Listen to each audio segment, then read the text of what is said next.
The last Canadian to win a medal was Alex Harvey in 2017 in Lahti at World Championships. I was in Europe. I remember exactly the moment.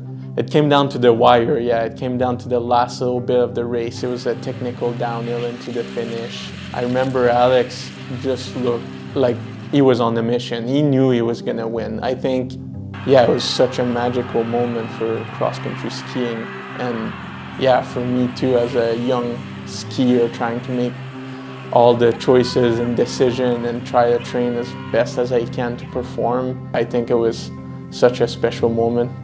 Alex was an idol when I started skiing, and I was looking up to him, and then he turned to a mentor and a friend later in my career, and I think he took a lot of responsibilities and leading by example with the younger generation, and I take a big responsibility and hoping to be that person for them and hoping to be an idol and a role model and inspiring them to bigger thing. And I think looking back at the road, the path I took to come here and race on the World Cup and World Champs, I was just a young boy wanting to have fun at races in Gatineau.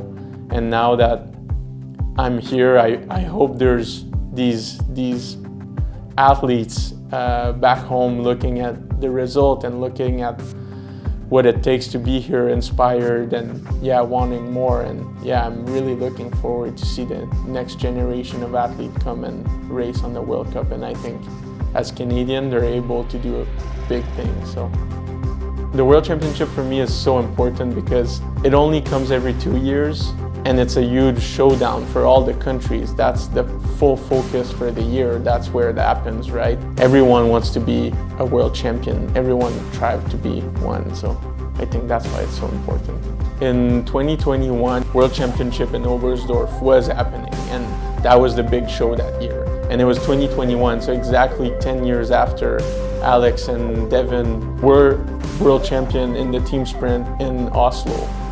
And some journalist or someone came up with this fact, right? They came up to us and they said, exactly 10 years ago, Canada was standing on top of the podium. So what do you think about that? And I think it all started from there. I think Richie and I, one of my good friends on the team, we got to show down on the team sprint and we made it to the final and we pushed as hard as we can to, I think, a 7th place. Which wouldn't mean a lot, a 7th place like this. It wasn't huge, right? But it meant a lot to us. And then came the Olympics where we were 5th in the team sprint, where we realized that we actually had a chance to do this, right? To be maybe standing on the podium one day in the team sprint and other events. And then came the World Championship in Planitia, and we were 4th. So we had a pretty nice progression curve, but I think we all know now that we're 26 years old. We're not the young guys we were in Oberstdorf, and we're thriving for something bigger. And I think we can do it. It's just the matter of the stars being aligned, and we're gonna do everything for that to happen.